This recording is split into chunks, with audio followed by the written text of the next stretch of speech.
Bismillahirrahmanirrahim. Assalamualaikum warahmatullahi wabarakatuh.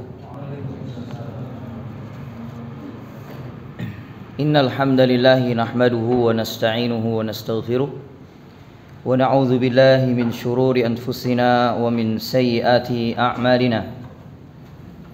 May yahdihillahu fala mudilla lahu wa may yudlil fala hadiya lahu. Asyhadu an la ilaha illallah wahdahu la syarika lah wa asyhadu anna Muhammadan abduhu wa rasuluh. Ya ayyuhalladzina amanu taqullaha haqqa tuqatih wa la tamutunna illa wa antum muslimun. Ya ayyuhan nas ittaqu rabbakumul ladzi khalaqakum min nafsin wahidah wa khalaqa minha zawjaha wa batha minhuma rijalan katsiran wa nisaa.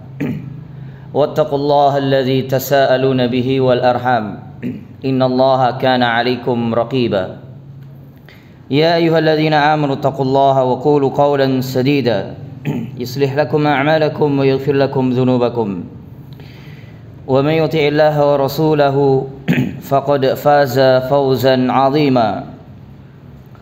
Amma ba'd, fa inna asdaqal hadits kitabullah wa khairal hadi hadi Muhammadin sallallahu alaihi wasallam wa syarrul umuri muhdatsatuha wa kullu muhdatsatin bid'ah wa kullu bid'atin dhalalah wa kullu dhalalatin finnar. Kita lanjutkan. Terakhir kita bahas makna beriman kepada Allah Subhanahu wa ta'ala, yakni meliputi 4 hal, yakni beriman terhadap keberadaan Allah, kemudian beriman terhadap rububiyahnya, bahwa Allah Subhanahu wa ta'ala yang maha menciptakan, yang mengatur segala urusan makhluknya, kemudian beriman terhadap uluhiyahnya, bahwa Allah Subhanahu wa ta'ala satu-satunya sesembahan yang hak. Dialah satu-satunya yang sesembahan yang hak, yang patut diibadahi. Tidak ada sesembahan yang berhak untuk diibadahi dengan benar kecuali hanya Allah Subhanahu wa ta'ala. Kemudian yang ketiga, beriman terhadap nama-nama dan sifat-sifat Allah Subhanahu wa ta'ala. Sebelum memasuki poin yang baru, ini halaman 12, makna beriman kepada para malaikatnya. Ini sedikit kita singgung tentang masalah 3 macam tauhid ini. Tauhid apa tadi? Rububiyah, uluhiyah, asma wa sifat. Perkara ini telah diingkari oleh ahlul bid'ah, 3 pembagian tauhid ini, di mana mereka sangat mengingkari 3 pembagian tauhid ini. Bahkan sebagian di antara ahlul bid'ah, baik di negeri kita ataupun di negeri-negeri kaum muslimin yang lain, itu dengan lantangnya mengatakan pembagian tauhid ini adalah bid'ah. Pernah dengar ucapan seperti ini? Ya? Maka ungkapan mereka ini batil, tidak benar sama sekali. Apabila mereka mengatakan bahwa pembagian tauhid ini adalah bid'ah, karena mereka sangat keras mengingkari pembagian masalah tauhid ini. Padahal pembagian ini dinamakan pembagian istiqra wa tatabbu', yakni berdasarkan penelitian dari nas-nas Al-Quran dan Sunnah.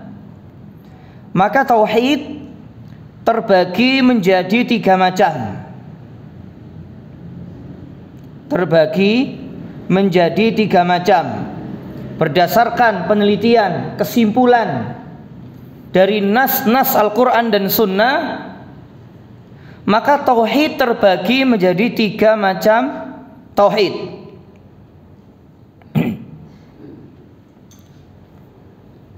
Jadi para ulama ahlu sunnah dari zaman ke zaman, bahkan termasuk ulama salaf terdahulu, Kalau ada yang mengatakan, ahlul bid'ah mengatakan 3 pembagian tauhid ini baru muncul di abad ke-7 Hijriah. Yang mengadang-adakan adalah Syekhul Islam Ibnu Taimiyah rahimahullah ta'ala. Ini perkataan orang bodoh, orang dungu jahil, tidak mengerti kitab-kitab ulama. Nanti akan kita sebutkan pernyataan-pernyataan ulama salaf terdahulu sebelum Ibnu Taimiyah, bahwa pembagian 3 macam tauhid ini sudah dikenal di tengah-tengah para ulama salaf.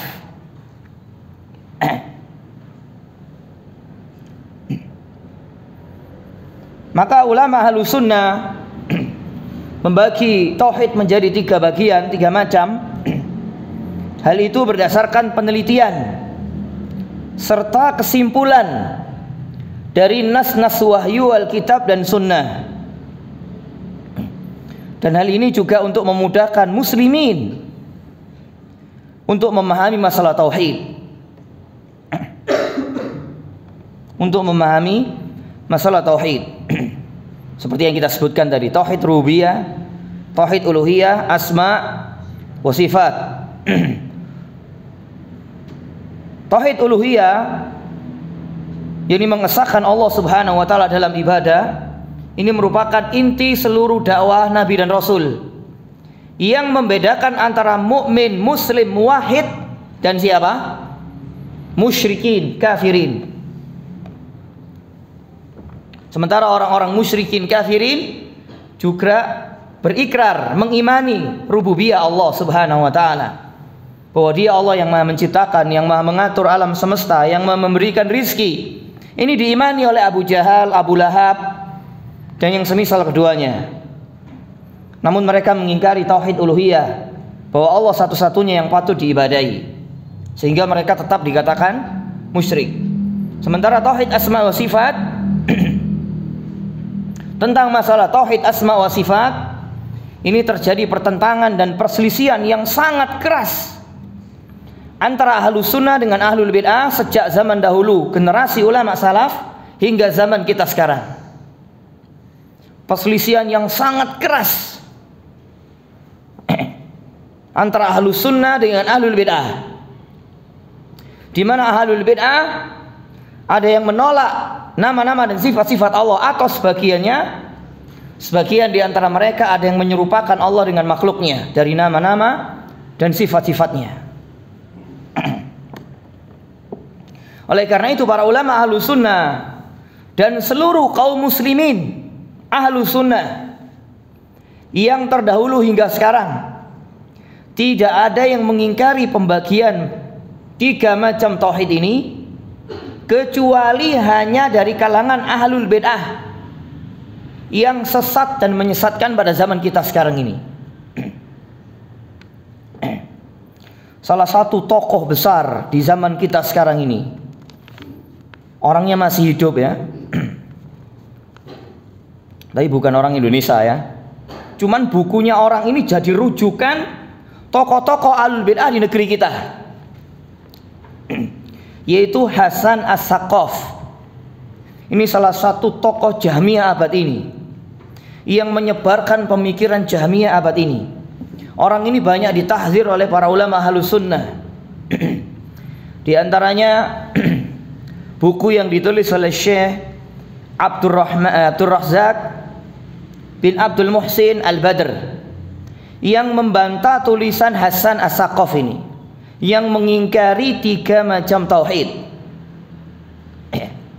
Terus kemudian bukunya ini tersebar di negeri-negeri muslimin, termasuk di negeri kita, dan dijadikan rujukan tokoh-tokoh ahlul bid'ah.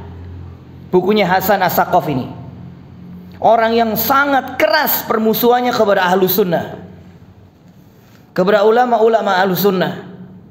Lebih khususnya sangat keras permusuhannya kepada Syekh Al-Imam Al-Muhaddits Muhammad Nasiruddin Al-Albani. Sangat keras permusuhannya.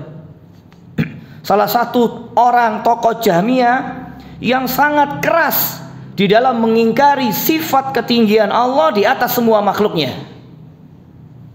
Jadi kalau ada tokoh ahlul bid'ah yang sangat keras mengingkari Allah maha tinggi di atas semua makhluknya, salah satu rujukan bukunya orang ini, Hasan As-Saqaf ini. Hasan As-Saqaf. Terus kemudian sebagian ahlul bid'ah mengatakan bahwa pembagian tauhid ini tidak dikenal sama sekali di kalangan para ulama salaf. Salah satu yang mengatakan adalah Hasan As-Saqaf. Dan ini diikuti oleh beberapa tokoh-tokoh ahlul bid'ah di negeri kita. Akan tetapi pembagian tauhid ini baru muncul pada masa Ibnu Taimiyah. Dialah yang pertama kali mengadakan pembagian 3 macam tauhid ini, Masya Allah ya. Sebagian ahlul bid'ah juga mengatakan inilah pembagian tauhid Ibnu Taimiyah yang diikuti oleh Muhammad bin Abdul Wahhab dan kelompok Wahabi pada zaman sekarang. Ya mungkin saya ini termasuk ya. Maka kita katakan orang yang mengucapkan seperti ini, ucapan seperti ini tidak akan keluar kecuali dari orang yang sangat dungu dan bodoh, tidak mengerti kitab-kitab para ulama salaf ya, tentang masalah ini. Ini kita sebutkan 3 imam besar Ahlus Sunnah. Di antaranya Al-Imam Abu Hanifah yang wafat tahun 150 Hijriah. Kira-kira lebih dahulu mana sama Ibnu Taimiyah? Abu Hanifah ini. Abu Hanifah jauh. Ibnu Taimiyah abad ke-7 Hijriah. Jadi hampir 6 abad ini selisihnya. Di mana Imam Abu Hanifah mengatakan dalam kitabnya Al-Fiqhul Absat. Ini harus dibaca ini oleh orang-orang yang mengingkari 3 macam tauhid, bukunya Abu Hanifah ini. Al-Fiqhul Absat. Beliau mengatakan wallahu yud'a min a'la. Dan Allah yang diseru itu berada di atas. Berada di atas, la min asfal, bukan berada di bawah. Li'annal asfala laisa min wasfir rububiyyati wal uluhiyyati fi syai'in. Karena di bawah itu bukan merupakan sifat rububiyah Allah dan bukan sifat uluhiyah Allah sedikit pun. Di sini yang pertama, wallahu yud'a min a'la. Al-Imam Abu Hanifah menetapkan salah satu sifat Allah yang maha tinggi di atas semua makhluknya. Dan ini menunjukkan salah satu macam tauhid apa? Asma wa sifat. Kemudian wasfir rububiyah. Al-Imam Abu Hanifah menyebutkan secara lafadz rububiyah. Maka bawah, arah bawah itu bukan sifat rububiyah Allah dan bukan sifat uluhiyah Allah sedikit pun. Ini Abu Hanifah yang pertama kali. Bisa dibaca dalam kitabnya Al-Fiqhul Absat halaman 51. Ini bagi tokoh-tokoh agama yang mengingkari pembagian 3 macam tauhid ini, baca bukunya Abu Hanifah. Ini yang pertama. Kemudian yang kedua, Al-Imam Abu Bakar Muhammad Al-Walid At-Turtushi rahimahullahu ta'ala dalam kitabnya yang terkenal Sirajul Muluk, dalam muqaddimahnya Al-Imam At-Turtushi, beliau rahimahullahu ta'ala mengatakan wa ashhadu lahu birrububiyyati, aku bersaksi terhadap Allah dengan rububiyahnya, wal wahdaniyati, dan dengan keesaannya. Wahdaniyah di sini maksudnya apa? Tauhid apa di sini? Uluhiyah. Wa bima syahida bihi li nafsi minal asma'il husna was sifatil ula. Dan juga bersaksi dengan nama-namanya yang maha indah dan sifat-sifatnya yang maha tinggi. Al-Imam At-Turtushi ini wafat pada tahun 520 Hijriah. Lebih tua beliau daripada Ibnu Taimiyah. Ibnu Taimiyah belum lahir, beliau sudah wafat. Al-Imam At-Turtushi. Kemudian yang ketiga, Al-Imam Abu Abdillah Ubaidullah bin Muhammad Ibnu Battah Al-Ukbari, penulis kitab Al-Ibanah yang terkenal. Beliau memiliki beberapa kitab, di antaranya Al-Ibanah Al-Kubra, Al-Ibanah As-Sughra, dan juga Al-Ibanah an Syari'atil Firqatin Najiyah wa Mujanabah Al-Firaqil Madhmumah. Beliau mengatakan, kata Ibnu Battah, ini wafat tahun 387 Hijriah, 3 abad sebelum Ibnu Taimiyah. Insyaallah ya. Makanya kejahilan, dungu, orang bodoh ini yang mengatakan bahwa ulama salaf tidak mengenal tiga pembagian macam tauhid ini. Itu merupakan pembagian yang bid'ah. Ini kata mereka ahlul bid'ah. Kata Ibnu Battah rahimahullah ta'ala dalam kitabnya Al-Ibanah, beliau mengatakan, anna aslal imani billahi, sesungguhnya asasnya keimanan kepada Allah, alladhi yajibu 'alal khalqi i'tiqaduhu, yang wajib diyakini oleh manusia ini, fi isbatil iman, dalam menetapkan keimanan, bihi salasatu asya, ada 3 macam perkara. Maksudnya 3 macam tauhid. Ini Ibnu Battah yang mengatakan, ahaduha, yang pertama, an ya'taqidal 'abdu rabbaniyatahu, bahwasanya seorang hamba dia beriman, meyakini rabbaniyatahu, rububiyah Allah, liyakuna bidzalika mubayyinan limadhhabi ahli ta'til alladzina la yuthbituna sani'an, untuk membedakan dengan keyakinan ahli ta'til, orang-orang yang mereka tidak menetapkan sifat pencipta bagi Allah, sifat pencipta bagi Allah, sifat rububiyah bagi Allah. Ini yang pertama. Beliau menjelaskan tentang tauhid rububiyah.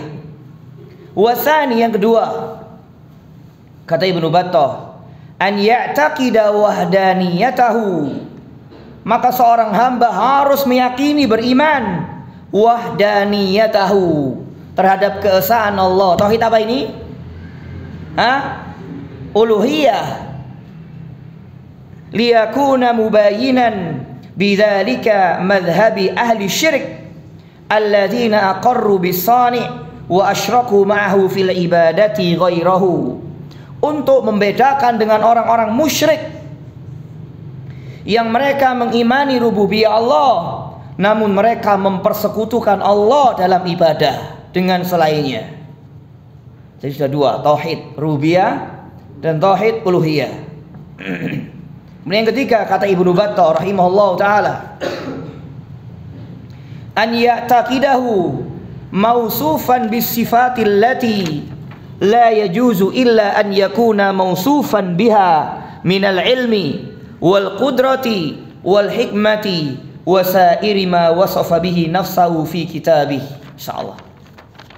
Maka seorang hamba harus mengimani Allah, beriman kepada Allah, mausufan bisifat, dengan mensifati Allah dengan sifat-sifat yang tidak boleh, illa an yakuna mausufan biha, kecuali Allah Ta'ala mensifati dirinya dengannya, minal ilmi, dari ilmu, wal qudrati, dan apa ini kudro ini? Kekuasaan, wal hikmah, dan hikmah Allah, wasairi ma wasafa bihi nafsahu fi kitabih, dan seluruh yang Allah Ta'ala sifatkan untuk dirinya di dalam kitabnya. Tauhid apa di sini? Asma wa sifat. Dan tentunya masih banyak sekali para imam yang menjelaskan tentang 3 pembagian macam tauhid ini. Di antaranya yang lain Al-Imam Ibnu Manda dalam kitabnya Tauhid, Al-Imam Ibnu Jarir dalam kitab tafsirnya yang terkenal, dan para imam yang lainnya. Jadi sudah dikenal 3 pembagian macam tauhid ini di tengah-tengah ulama salaf. Tidak ada yang mengingkari kecuali ahlul bid'ah yang sesat dan menyesatkan dan jahil dari kitab-kitab ulama salaf. Itu sedikit lanjutan dari makna iman kepada Allah.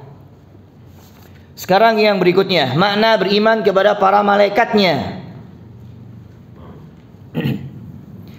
Seorang muslim beriman kepada para malaikat Allah, bahwa mereka adalah makhluk Allah yang Allah ciptakan dari cahaya. Ini sebagaimana dalam hadis yang sahih dikeluarkan oleh Imam Muslim dalam sahihnya, khuliqatil malaikatu min nur. Para malaikat itu diciptakan dari cahaya. Mereka adalah makhluk yang gaib bagi manusia, dan mereka adalah makhluk yang senantiasa beribadah kepada Allah, serta tidak pernah sekalipun bermaksiat kepadanya. Karena malaikat tidak diberikan hawa nafsu sebagaimana manusia. Dan para malaikat sama sekali tidak memiliki kekhususan rububiyah dan uluhiyah. Yakni mereka adalah makhluk ciptaan Allah yang sama sekali tidak bisa menciptakan sesuatu apapun, tidak bisa memberikan rizki, dan bukan pula yang mengatur alam semesta ini. Karena yang menciptakan, yang memberikan rizki, serta yang mengatur alam semesta ini hanyalah Allah, Rabb semesta alam. Begitu pula para malaikat tidak memiliki hak sama sekali sedikit pun untuk disembah. Malaikat hanya hamba, juga makhluk. Makhluk tidak boleh menyembah makhluk. Satu-satunya sesembahan yang berhak diibadahi hanyalah Allah semata. Maka barang siapa yang beribadah kepada malaikat, maka dia telah melakukan kesyirikan yang teramat besar. Dia telah mempersekutukan Allah dengan selainnya. Dengan selainnya. Ini harus menjadi keyakinan seorang muslim. Tidak ada hak sama sekali malaikat untuk diibadahi. Karena sebagian musyrikin ada yang melakukan peribadatan kepada para malaikat. Kemudian yang berikutnya, beriman kepada para malaikat mencakup 4 hal. Mencakup 4 hal. Yang pertama, beriman dengan wujud dan keberadaan mereka. Jadi mereka ini benar-benar ada gitu ya. Yang kedua, beriman dengan nama-nama malaikat yang kita ketahui berdasarkan nas, seperti malaikat Jibril dan malaikat-malaikat yang lain, malaikat maut. Kemudian siapa lagi? Malik, penjaga neraka ya. Dan juga beriman kepada seluruh para malaikat Allah yang tidak kita ketahui nama-nama mereka. Kemudian yang ketiga, beriman dengan sifat-sifat mereka yang kita ketahui berdasarkan nas, seperti sifat Jibril, sebagaimana Nabi SAW mengkabarkan ketika beliau melihat wujud asli Jibril, bahwa Jibril itu memiliki 600 sayap yang menutupi ufuk. Insyaallah seperti apa besarnya Jibril ya. 600 sayap menutupi ufuk. Insyaallah. Sebenarnya dalam sebuah hadis, ra'a Jibril lahu sittumi'ati janahin. Nabi SAW itu pernah melihat Jibril yang memiliki 600 sayap. Hadis ini sahih riwayat Al-Imam Al-Bukhari. Dan juga dalam redaksi yang lain, ra'a Jibrila fi suratihi wa khalquhu sadun ma bainal ufuq.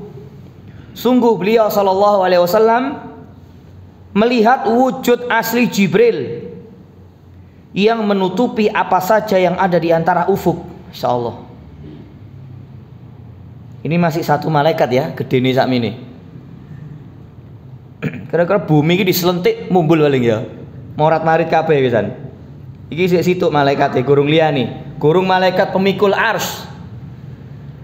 Insyaallah. Dalam sebuah riwayat, jarak antara telinga dan pundaknya perjalanan 500 tahun. Pemikul ars. Ada berapa malaikat ini pemikul ars?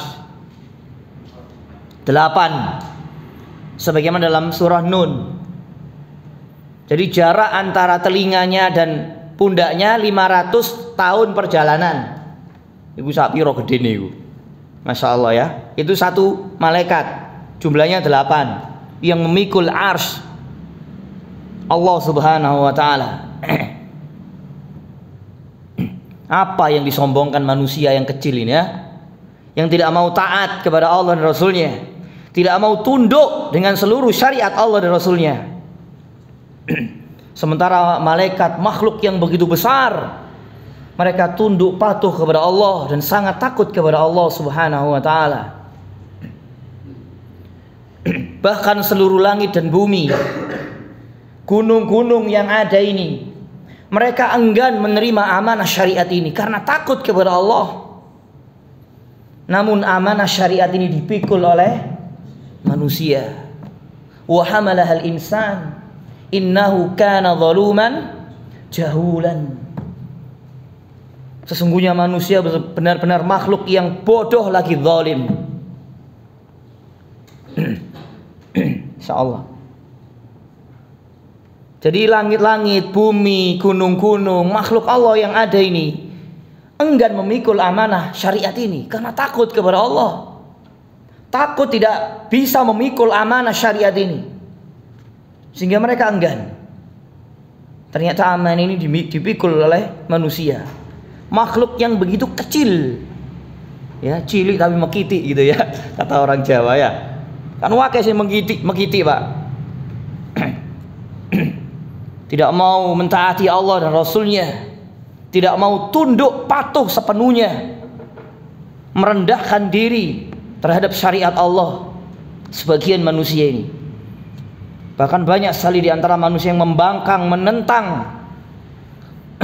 menentang Allah dan Rasulnya, menentang syariatnya. Insyaallah. Malaikat sing sakmono gedene wedi rene. Iki sing cilik mentang-mentang. Insyaallah ya. Terus kemudian, dan malaikat juga bisa menjelma sebagai manusia dengan perintah Allah. Sebagaimana Jibril pernah menjelma sebagai seorang laki-laki. Sebagaimana dalam hadis yang terkenal, hadis Jibril yang mendatangi Nabi dan para sahabatnya untuk mengajarkan agama tentang Islam, iman, dan ihsan. Kemudian yang keempat, beriman dengan perbuatan mereka para malaikat yang kita ketahui berdasarkan wahyu Alkitab dan sunnah. Seperti malaikat Jibril adalah perantara wahyu Allah kepada para nabi dan rasul. Kemudian malaikat yang lain seperti malaikat maut yang mencabut nyawa, malaikat Malik penjaga neraka, dan para malaikat yang lainnya yang disebutkan dalam Al-Quran dan sunnah yang sahihah. Ini makna beriman kepada para malaikatnya. Kemudian makna beriman kepada kitab-kitabnya. Beriman kepada kitab-kitabnya juga meliputi 4 hal. Yang pertama, beriman bahwa kitab-kitab Allah yang Allah turunkan kepada nabinya dan rasulnya, beberapa nabi dan rasulnya adalah benar dari sisi Allah. Yang kedua, beriman dengan nama-nama kitab yang Allah turunkan seperti Al-Quran yang diturunkan kepada Nabi SAW, kemudian At-Taurat diturunkan kepada Musa, Injil kepada Isa, Zabur kepada Nabi Daud, serta beriman secara global semua kitab-kitab Allah yang Allah turunkan, dan juga kitab-kitabnya seperti suhuf-suhuf Ibrahim dan Musa. Semua kitab yang Allah turunkan tidak ada jaminan penjagaan dari Allah semuanya, kecuali hanya satu, apa? Al-Quran. Inna nahnu nazzalna dzikra, apa lanjutannya? Wa inna lahu lahafidhun. Sesungguhnya kami telah menurunkan az-dzikra, nama lain dari Al-Quran, dan sesungguhnya kamilah yang akan menjaganya. Tidak ada seorang pun yang akan bisa merubah-rubah, mengotak-ngatik Al-Quran sebagaimana terdahulu Yahudi Nasrani mengotak-ngatik Taurat dan Injil sehingga dirubah dengan tangan-tangan mereka. Di antara penjagaan Allah terhadap Al-Quran melalui apa ini? Huffaz. Ya, selalu ada jutaan para penghafal Al-Quran, insyaallah. Kemudian yang ketiga, membenarkan semua khabar yang telah Allah kabarkan melalui kitab yang Dia turunkan. Seperti Al-Quran adalah kitab yang terjaga dan tidak ada satupun yang dapat merubah, menambah maupun mengurangi satu huruf pun. Tidak sebagaimana kitab-kitab umat-umat terdahulu.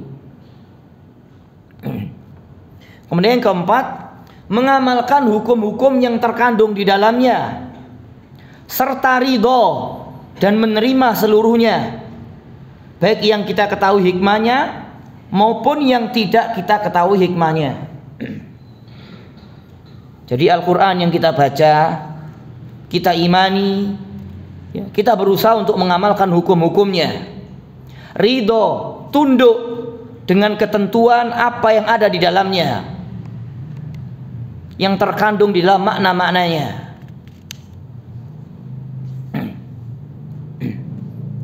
Karena banyak sekali di antara manusia ini, sebagian di antara mereka tidak mau tunduk dengan sebagian hukum-hukum Allah.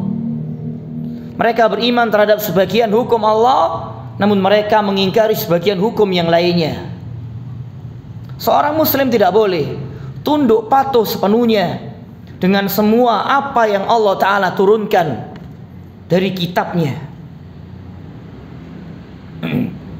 Itu ciri orang yang beriman. Kemudian yang berikutnya, makna beriman kepada para rasulnya. Makna beriman kepada para rasulnya.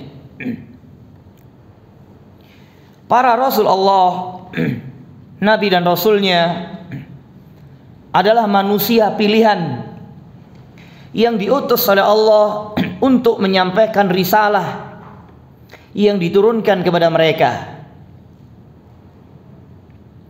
Dan mereka sama sekali tidak memiliki hak untuk disembah.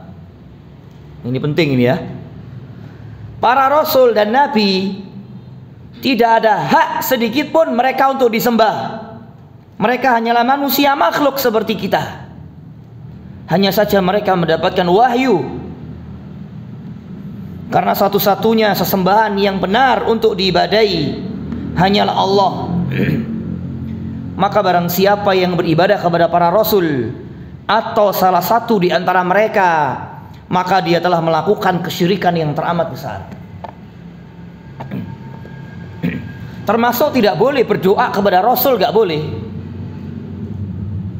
Berdoa hanya kepada Allah Rabb semesta alam. Rasul yang masih hidup saja tidak bisa mengabulkan doa orang-orang yang berdoa kepadanya, apalagi setelah beliau wafat. Wa qala rabbukum ud'uni astajib lakum. Berkata Rabb kalian, berdoalah hanya kepadaku, pasti aku kabulkan doa-doa kalian. Karena sebagian manusia ada yang berdoa kepada Rasul, ada yang menyembah Rasul, beribadah kepada Rasul di antara Rasul-Rasul Allah. Itu merupakan kesyirikan. Nah, kita nggak boleh ya. Terus kemudian yang berikutnya, beriman kepada para Rasul meliputi 4 hal. Meliputi 4 hal. Yang pertama, beriman bahwa risalah yang mereka bawa adalah benar dari sisi Allah. Barang siapa yang mengingkari salah satu risalah yang dibawa oleh para Rasul, maka hakikatnya dia mengingkari semuanya, mengingkari semua para Rasul. Terus yang kedua, beriman dengan nama-nama para Nabi dan Rasulnya, seperti yang disebutkan dalam nas Al-Quran dan Sunnah. Ya, seperti Nabi kita Muhammad, Nabi Nuh, Ibrahim, Musa, Isa dan yang lainnya. Serta beriman secara global kepada para Rasul yang nama-nama mereka tidak disebutkan di dalam nas. Karena Nabi SAW menjelaskan bahwa jumlah Nabi ada 124.000 orang dan Rasul di dalamnya sebanyak 315 orang. Ini berdasarkan hadis yang sahih. Nabi pernah ditanya oleh salah seorang sahabat, "Ya Rasulullah, kam kanatir rusul?" Qala 315. Wahai Rasulullah, berapa jumlah Rasul itu? Beliau menjawab 315 orang. Dalam lafaz yang lainnya, kam wa fi adadil anbiya, berapa jumlah para nabi?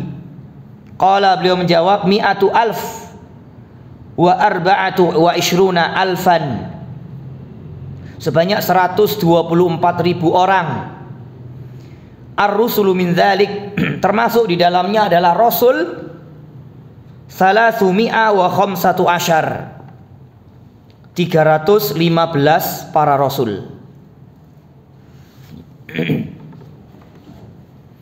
Kemudian yang ketiga, membenarkan semua yang sahih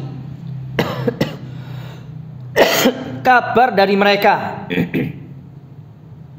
lebih khususnya Nabi kita SAW, membenarkan semua perkara yang beliau beritakan melalui hadis-hadis yang sahih maupun yang hasan, meskipun itu memberatkan hati, meskipun itu bertolak belakang dengan hawa nafsu kita. Tapi kalau Nabi yang mengatakan, wajib seorang muslim membenarkannya. Karena para Rasul termasuk Nabi kita SAW tidaklah berkata melainkan berdasarkan wahyu yang Allah Ta'ala wahyukan kepada mereka. Kalau kita tidak mempercayai satu saja dari berita yang diberitakan oleh Nabi SAW, berarti kita sama saja mendustakan siapa? Allah, Rabb semesta alam. Karena banyak sekarang manusia ini mendustakan sebagian berita yang diberitakan oleh Nabi SAW dari perkara-perkara gaib. Ya, contoh mudahnya orang-orang yang mengingkari Allah di atas langit, padahal Nabi SAW mengkabarkan Allah di atas langit. Jadi seolah-olah ketika Nabi mengatakan Allah di atas langit, aku gak percaya Allah gak di atas. Seolah-olah seperti itu loh orang yang mengingkari Allah di atas langit. Ala ta'manuni wa ana aminu man fis sama. Hadis sahih riwayat Bukhari. Apakah kalian tidak percaya kepada aku? Kata beliau kepada para sahabatnya, sementara aku adalah kepercayaan siapa yang ada di atas langit. Man di sini siapa maksudnya man? Allah Subhanahu wa taala. Oke, Allah gak di atas. Ngono lho, kayak ngono lho. Iya. Terus kemudian yang keempat, nanti akan ada pembahasan makna syahadat Muhammad Rasulullah ya, pada bab-bab yang pertengahan.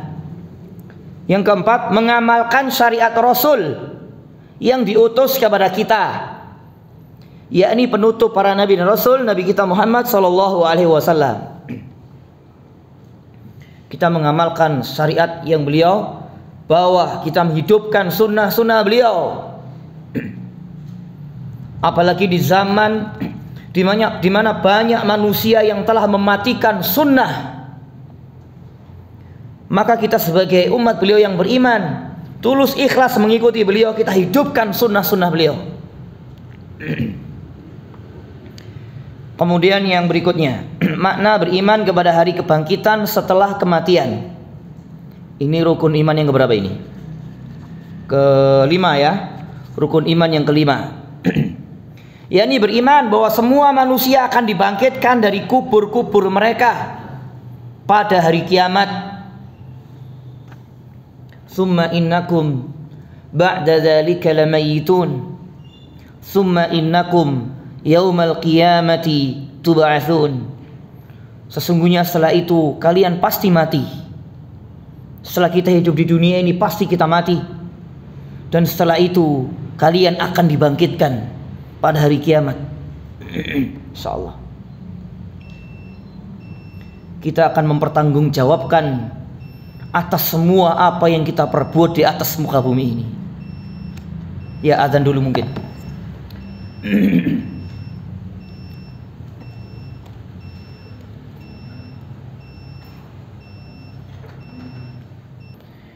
Ya, kita lanjutkan sedikit. Bismillahirrahmanirrahim. Alhamdulillah wassalatu wassalamu ala asrafil anbiya'i wal mursalin nabiyina Muhammadin wa ala alihi wa ashabihi wa man tabi'ahum bi ihsanin ila yaumiddin, amma ba'd. Kemudian dalam hadis yang sahih dari Ummul Mukminin Aisyah radhiyallahu taala anha, beliau mengatakan, aku pernah mendengar Rasulullah sallallahu alaihi wasallam bersabda, yuhsyarun nas yaumal qiyamati hufatan uratan ghurlan. Semua manusia nanti akan dikumpulkan, dibangkitkan pada hari kiamat dalam keadaan tidak mengenakan alas kaki, dalam keadaan tidak berpakaian atau telanjang bulat. Ghurlan, dalam keadaan belum dikhitan semuanya. Qultu ya Rasulullah, an-nisa war rijal jami'an yanzuru ba'dhum ila ba'din. Lalu Aisyah bertanya, ya Rasulullah, laki-laki dan perempuan semuanya, apakah sebagian mereka melihat kepada sebagian yang lain? Apakah nanti mereka enggak melihat sebagian mereka terhadap sebagian yang lain? Qala sallallahu alaihi wasallam, lalu beliau bersabda, ya Aisyah, al-amru asyaddu min an yanzura ba'duhum ila ba'din. Wahai Aisyah, perkara pada hari itu sangat mengerikan, sangat dahsyat, lebih dahsyat daripada sebagian mereka melihat terhadap sebagian yang lainnya. Hadis ini sahih, dikeluarkan oleh Imam Al-Bukhari dan Al-Imam Muslim. Insyaallah.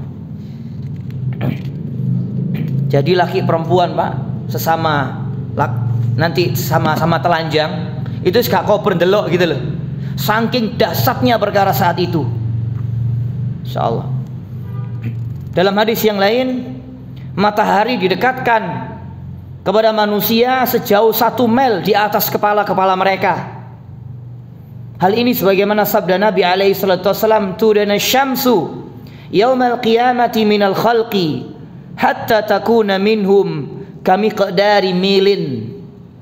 Matahari akan didekatkan kepada manusia pada hari kiamat hingga jarak antara mereka dengannya sejauh 1 mil. 1 mil ini berapa kilo? 1 mil ini kurang lebih 1, berapa? 1,4 kilo. Ya, di atas kepala kita matahari, Pak. Insyaallah. Sekarang saja jam 12 siang ketika matahari di atas itu panasnya sudah luar biasa. Lalu bagaimana nanti matahari di atas kepala kita 1 mil? Insyaallah.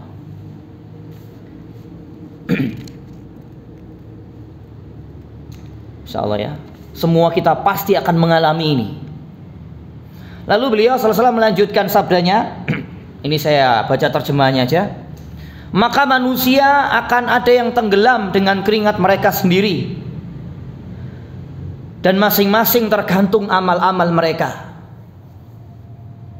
Di antara mereka ada yang tenggelam hingga kedua mata kakinya, dan di antara mereka ada yang tenggelam hingga kedua lututnya, dan di antara mereka ada yang tenggelam hingga pinggangnya, dan di antara mereka benar-benar ada yang tenggelam oleh keringatnya, dan beliau berisyarat dengan tangannya ke arah mulutnya. Kita imani sesuai zahir nas, ini perkara gaib. Bagaimana keadaan sesungguhnya kita tidak tahu. Kita tidak tahu. Hadis ini sahih riwayat Imam Muslim dalam sahihnya. Jadi sangat dahsyat sekali kejadian saat itu ya. Kita dalam keadaan berdiri loh itu di bawah terik matahari 1 mil, dalam keadaan telanjang bulat, menunggu pengadilan Allah Subhanahu wa ta'ala. Di dalam riwayat yang lain, meskipun sebagian ulama berbeda pendapat tentang derajat riwayat ini disebutkan oleh Ibnu Katsir dalam kitabnya Al-Bidayah wa Nihayah jilid yang terakhir. Itu ada terjemahannya huru hara hari kiamat, itu bisa dibaca ya. Ini penting untuk menambah iman, menguatkan iman. Ibnu Katsir menyebutkan sebuah hadis bahwa setelah manusia dibangkitkan oleh Allah Subhanahu wa taala dari kuburnya dalam keadaan telanjang, tidak beralas kaki dan belum dikhitan, kemudian matahari di atas kepala mereka sejauh 1 mil, dibiarkan selama 70 atau 100 tahun oleh Allah Subhanahu wa taala. Insyaallah. Ini sebelum Nabi SAW diizinkan memberikan syafaatul uzma. Ketika Nabi SAW meminta syafaat kepada Allah agar Allah Ta'ala mengadili manusia, 70 tahun di Jarno dhisik. Itu insyaallah. Ini semua kita pasti mengalami.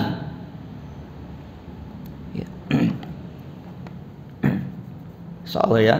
Ngeri sekali.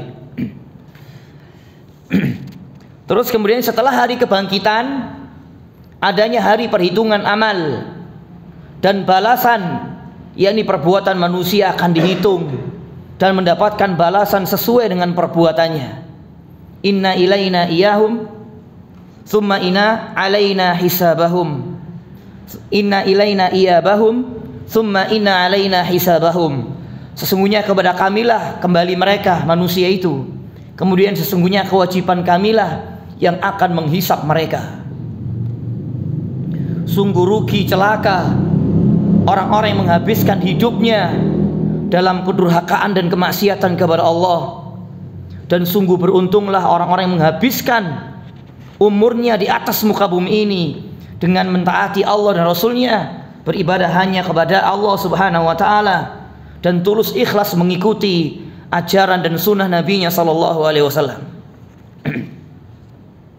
Kemudian juga dalam ayat yang lainnya, barang siapa membawa amal yang baik, maka baginya pahala 10 kali lipat amalnya. Dan barang siapa yang membawa perbuatan jahat, maka dia tidak diberi pembalasan melainkan seimbang dengan kejahatannya. Sedang mereka sedikit pun tidak dianiaya, tidak dirugikan.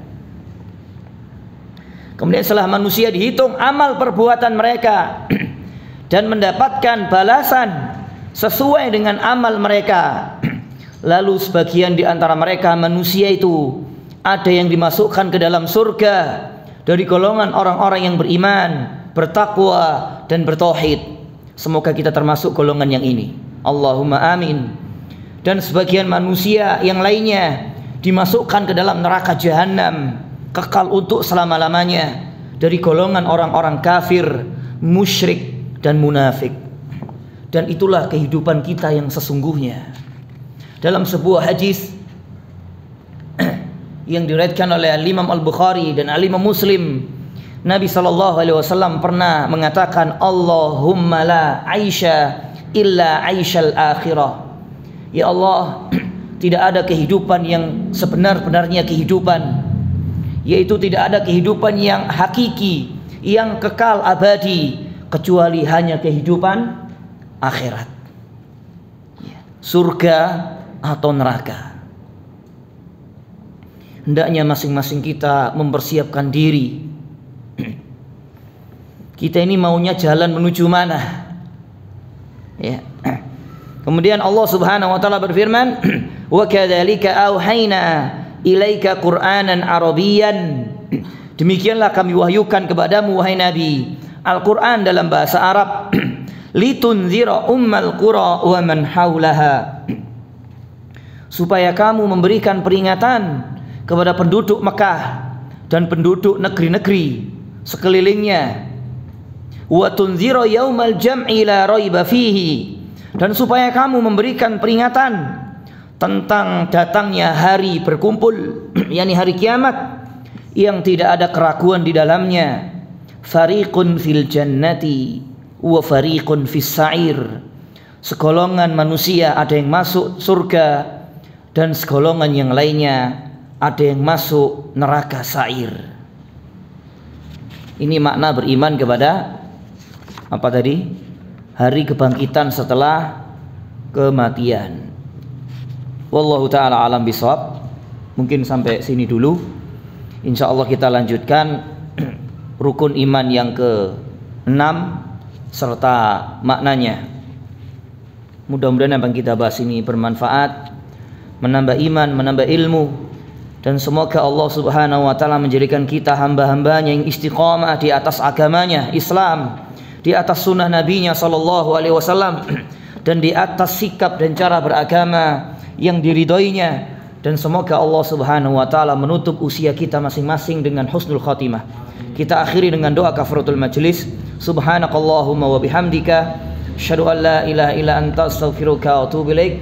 Assalamualaikum warahmatullahi wabarakatuh.